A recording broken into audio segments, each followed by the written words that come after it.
Modogo. Monsieur Modogo, bonjour. Je ne sais pas si c'est ça le nom. Monsieur Modogo, activez votre micro. Vous êtes en bas, vous voulez donner votre point de vue. Oui, bonjour, bonjour. Oui, monsieur Modogo, nous vous écoutons. Quel est votre point de vue? Oui, au fait, ça va peut-être vous étonner, mais je suis choqué des interventions que j'ai eu à écouter parce que j'ai l'impression que les gens tournaient autour du pot ou bien ne comprenaient pas très bien certaines histoires.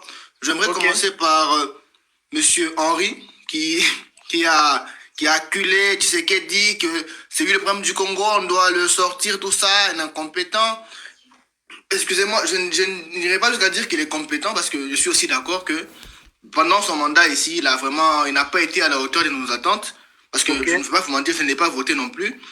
Mais aller jusqu'à dire que c'est lui la maladie du Congo, là, c'est n'importe quoi. Parce que déjà, si on doit retourner, si on doit un peu interroger l'histoire, le premier problème du Congo, même si je sais que vous ne serez pas d'accord avec moi, c'est M. Mobutu. Ce monsieur-là, c'est avec lui que le Congo a commencé à mourir parce que ce monsieur a sacrifié un homme qui allait donner une autre vision, qui allait donner un autre avenir au Congo, qui était Lumumba. On oublie de dire que Mobutu, c'était quand on parle de Paul Kagame comme marionnette, mais Mobutu était aussi une marionnette des Occidentaux.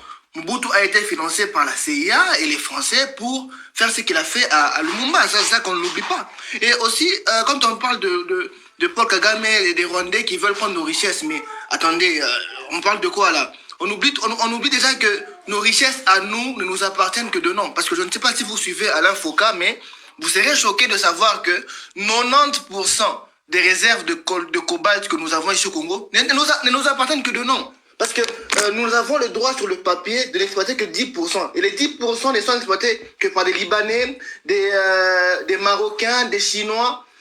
Et les 90% sont exploités par des entreprises américaines et françaises. Et cet argent-là va avec eux. Et nous, ils nous laissent une affaire de, je sais pas moi, 15-10%. Et ces 10%, on ne sait même pas si ça entre dans les caisses de l'État. Pour ne pas m'éparpiller, nous devons être conscients que après Mobutu, il y a eu l'homme de Mosé Kabila qui avait une vision pour ce pays aussi. Mais tout celui qui a toujours cherché à aller à l'encontre de l'impérialisme occidental a toujours eu des problèmes et il a été tué. Nous avons eu son fils, qui nous devons aussi le rappeler. J'ai entendu personne nous dire... juste une question, M. Modogo, restons dans le sujet. M. Modogo, oui. Restons dans le sujet. Non, j'y arrive. J'y arrive. Juste une petite question. Oui. Oui. Juste une petite question. Ok. Que devons-nous faire actuellement par rapport au message de Paul Kagame? Effectivement, Mobutu n'est plus, Joseph Kabila n'est plus, Mosé Kabila n'est plus aussi. Alors, que devons-nous faire actuellement? Vous avez écouté le message de Paul Kagame? Oui, vous avez écouté le message des intervenants. Oui, les messages des intervenants. Que devons-nous faire actuellement? Ce que les intervenants proposent n'est pas faisable parce que j'ai l'impression qu'ils ignorent un simple fait, la géopolitique. Dans la politique, il n'y a pas d'affaire de sentimentalisme, c'est une affaire d'intérêt. Les gens qui parlent de non, Paul Kagame qui est content de voir nos mamans se faire tuer. Non, il n'est pas content. Croyez-moi, c'est juste un mal nécessaire. Il accepte, il se dit que de voir mes frères rwandais mourir, je préfère mieux voir des Congolais mourir. Je vous le dis, il n'y a pas de sentimentalisme dans la politique, c'est une question d'intérêt. Alors, que devons-nous faire pour que, voilà, nous puissions nous en sortir? Nous avons des dirigeants incompétents déjà. Ça, c'est là que je suis d'accord avec tout le monde. Tous sont incompétents. Peu importe leur tribu, peu importe qui que ce soit, tous, de Moïse jusqu'à Tshisekedi, sont des incompétents. Pourquoi? Parce que ces messieurs-là ont vendu le pays, ils ont commis des erreurs et j'ai l'impression qu'ils s'en rendent compte un peu trop tard. Et maintenant, ils essaient de réparer quelque chose qui est presque fini. Parce que, je vous dis, c'est une affaire difficile à régler. Ce n'est pas avec des marches, ce n'est pas en marchant. Oui, vous avez dit. Monsieur Modogo, oui. Vous avez dit, vous avez rejoint aussi vos prédécesseurs qui ont donné aussi, en disant que le gouvernement est incompétent, vous faites allusion aussi au président de la République. Oui, mais là, je suis d'accord avec qui est la tête du pays. Que devons-nous faire actuellement? Parce que il ne faut pas que ce qui se passe en Russie et ce qui se passe en Ukraine arrive aussi encore au Congo. Vous voyez, la guerre, tout ça. Que devons-nous faire? Le message, vous avez 10 secondes parce qu'il y a beaucoup de demandes ici. Ça fait plus de 20 ans que l'Est du Congo est en guerre. Donc la guerre, elle est déjà au Congo depuis plus de 20 ans. Et que devons-nous faire? Au fait, c'est un jeu géopolitique. Ce n'est pas par la force que nous arrivons à régler ce problème-là, mais c'est par une meilleure diplomatie. il faut arriver à dégoûter les Occidentaux de l'homme de Kagame. Parce que, je suis désolé, c'est nous les Congolais qui avons une mauvaise image de Kagame. Mais Kagame, moi j'ai suivi des documentaires sur ce monsieur. Kagame a plutôt une très bonne image auprès de ces personnes-là. Vouloir ou pas, l'Afrique, les Occidentaux ne nous laisseront jamais en paix. Ils ne nous laisseront jamais. Et quand on dit que Kagame c'est une marionnette des Occidentaux... Oui, pour chiter, vous avez 10 secondes, chitez. Oui. Chitez, vous avez 10 secondes. On doit arrêter de se voiler la face et la jeunesse congolaise doit plutôt se réveiller. Et bon, étant impuissant financièrement, nous devons plutôt utiliser le seul pouvoir que nous avons, celui de voter et mettre des personnes compétentes au pouvoir. Et voilà, ce n'est que ce qu'on peut faire. Mettons des personnes compétentes au pouvoir qui vont plutôt utiliser des méthodes plus efficaces que ce que nous voyons depuis toutes ces dernières années, depuis Mobutu jusqu'à aujourd'hui. Merci beaucoup. Merci pour votre contribution. Madame Kiki, vous avez la parole et puis je passe la parole à Monsieur Chris. Voilà, Madame Kiki, vous avez la parole. Qu'est-ce que vous voulez ajouter? Qu'est-ce que devons-nous faire? Je vais commencer seulement à monter tout le temps parce que pour moi, nous compter sur le gouvernement. Makambu nyonso to bozobeta masolo wana biso nyonso to toza au courant de ça. Donc bosala biso ka répète. Na uta oyebisa bino tata akoki jamais ko voyager atika lupangu na epolele atika la ndaku na epolele fenêtre na epolele sans ko sécuriser ndaku. Peuple congolais bobanga divorce té parce que eloko zo memela bino malédiction, il faut se séparer de ça. Commencez de se séparer de vos églises, ba binzambe nzambe, ba culture ya ba idolâtrie wana. Séparez-vous de ça. Libérez-vous et séparez-vous d'un gouvernement qui vous tue. Mobali o azoti kabino lupangu polele bozolala na ba fenêtre polele en plein milieu de l'hiver, bozo kufa loko abasoso. Ngana oyebisa bino, botika kobanga divorce. Divorcez de cette culture de esclavagiste mentalement. Divorcez de cet esclavagiste, de cette la maladie bipolaire dans votre tête. Pobokoma libre, voire même namutu. Pour ezole kelanga na oloba, il fallait bazalata ba esclave na nzoto, pour to ebandeni ni ya ko libérer bango. Mais bino boza sous esclave nzoto te bokomi esclave mentalement namutu mentalement. Pourquoi je dis ça? Je suis monté dans un live. Botikanga na lobango s'il te plaît, après na okita na ko matali susu tindi solonyo soto ekosila. Mutu to bande ko swana na ye gouvernement elongwa. Lelo Félix a tomboli bato comme la baronne ni bata Fumukimbango. Je suis remonté dans le live, le même personne, ou bande koloba régime, ya Félix Elongwa, abalusi malobana ya lobi, et talingate makamboazo koloba. Il faut andima Fumukimbango, lokola andimi Fumukimbango, le reste ça me regarde pas. Arrêtez l'idolâtrie. Arrêtez l'idolâtrie. C'est la religion qui est rentrée dans vos têtes. Ils ont fait de vous des esclaves mentales. Nzamba pesibino paradis tout autour de le Kinshasa Zaïre. Complet, bozana paradis, vision visuelle. Nanyo surtout na kati ba nyama, ba gorille, ba diamant, ba or. Tout sur terre.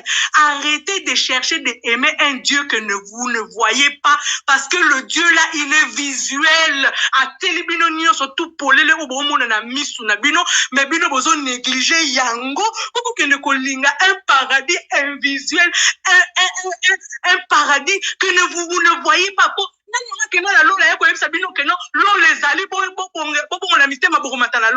Personne. Mutu moko ta uta na kunda aye yo bone bisabino bobongama. Mais nzamba tsebino nyonso tout. Là vous voyez tout. Tout le monde vient au Congo, mais seulement le Congolais qui quitte le Congo. C'est seulement le Congolais qui néglige le paradis, qui piétine chaque jour sur la terre. Omoninga na bandoro mataka na ba life na bino chaque fois. Pour naye bisabino, arrêtez d'être malade mental. Arrêtez l'idolâtrie parce que vous faisiez l'idolâtrie. Juste une petite question, Madame Kiki. Juste une petite question par rapport au message de Paul Kagame. Et vous avez suivi aussi les intervenants qui ont donné leur point de vue, leur position par rapport à Paul Kagame. On est au courant de tout ça, papa. Mais non, vous avez conseillé au peuple congolais d'arrêter l'idolâtrie. Vous avez conseillé... Arrêtez l'idolâtrie. Mais non, quel est le message que vous lancez au gouvernement? Maintenant, Le message... Bokomona clair. Côté boutique idolâtrie, bokomona clair. Bon, depuis le jour où j'ai arrêté l'idolâtrie, j'ai compris que tout le gouvernement là doit tomber. Le jour que j'ai arrêté de mettre mes pieds chaque jour chaque dimanche, chaque mercredi, chaque vendredi, des heures et des heures, si tu multiplies ça, ça fait je ne sais pas combien de heures, au but de Tokoko Télémela Congo. Des milliers d'euros que vous êtes en train de donner dans le pasteur, au but de Tokoko Télémela Congo. Arrêtons ça. Arrêtez l'idolâtrie. Vous allez voir clair. Toko Télémela Touana Tokoko Isabango. Toko Télémela Bango Tokoko Isabango. Arrêtons. Merci beaucoup. Voilà, elle a donné son point de vue par rapport à ce qui se passe actuellement. Il y a beaucoup de demandes. Je veux prendre une personne. Je vais vous faire monter aussi, M. Henri. Juste quelques minutes qu'on termine avec ceux qui sont ici. Monsieur Jacques, bonjour. Monsieur Jacques, vous pouvez activer votre micro, Monsieur Jacques. Bonjour, bonjour. Oui, Monsieur Jacques. Vous avez suivi M. Paul Kagame, son message. Est-ce que le Rwanda se prépare pour attaquer la RDC d'une manière officielle? Bon, en tout cas, je vous salue d'abord. Je salue aussi d'abord l'organisateur de l'émission, M. Coach. En tout cas, merci beaucoup pour notre pays.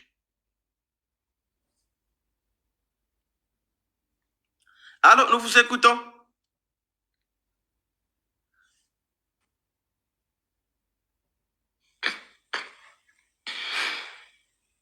Allô? Allô, monsieur Jacques, nous vous écoutons. Oui, monsieur Bernard, si vous voulez monter, envoyez-nous votre demande, vous allez monter. Tout le monde donnera son point de vue. Vous êtes dans le commentaire, vous voulez donner votre point de vue, envoyez-nous votre demande. Là où c'est écrit invité, cliquez là où c'est écrit invité, vous allez monter. Tout le monde donnera son point de vue. Vous êtes dans le commentaire, vous voulez donner votre point de vue, envoyez-nous votre demande, vous allez monter. Monsieur Jacques, nous vous écoutons. Allô, monsieur Jacques? Ok. Oui, je pense que vous venez de comprendre là où je me retrouve. Oui. Les lieux où je me retrouve, c'est là où ça fait parler beaucoup. On a parlé de tueries, on a parlé de tout ce qu'on a entendu dire, on a égorgé les gens. C'est là que je suis. Moi, je suis en train de parler de quelque chose de palpable. Alors, Paul Kagame a parlé. Ce n'est pas comme quelqu'un aussi l'a dit, ce n'est pas pour la première fois. Paul Kagame agit toujours, provoque, parle. Mais qu'est-ce que nous pouvons retenir? Moi, je pense que la première chose, c'est que nous devons partir de ce qui est pratique. De ce qui est pratique, c'est quoi? Oui. C'est de permettre à ce que vous qui parlez à l'extérieur, que vous puissiez descendre. Vous puissiez venir, cesser à parler des choses que vous ne comprenez pas. Parfois, vous êtes en train de vous exprimer sur des sujets parfois que vous ne maîtrisez pas bien. La réalité sur terrain, vous êtes déconnecté. Mais quand vous parlez, on peut croire que réellement il y a du patriotisme en vous. Mais en réalité, vous êtes seulement là pour le parler sur le micro. Mais si on vous demandait de descendre sur terrain et venir combattre, et venir prouver votre patriotisme, vous ne le ferez pas. Alors, jusqu'à quand on va continuer avec de tels systèmes de théâtre où on peut seulement parler, vous pouvez critiquer, c'est tout ce que vous faites. Mais la réalité a des choses, vous ne faites rien. Ici, là où nous sommes, le pays a besoin de combattants. On n'a pas besoin de parleurs. S'il faut venir se battre pour le pays, descendez, venez, quittez l'Europe là où vous êtes là, venez combattre avec nous ici. Que de continuer toujours à embrouiller les gens, il y a ceci ou il y a cela. Pourquoi je le dis? Voyez maintenant la contrée où je me retrouve. Okay. Je vous dis à Beni, là où je me retrouve. Nos soldats congolais, nos militaires, oui, je suis obligé de le dire. Vous allez voir quitter Kassindi jusqu'à Beni, vous allez trouver au moins 5 barrières. 5 barrières de nos FARDC.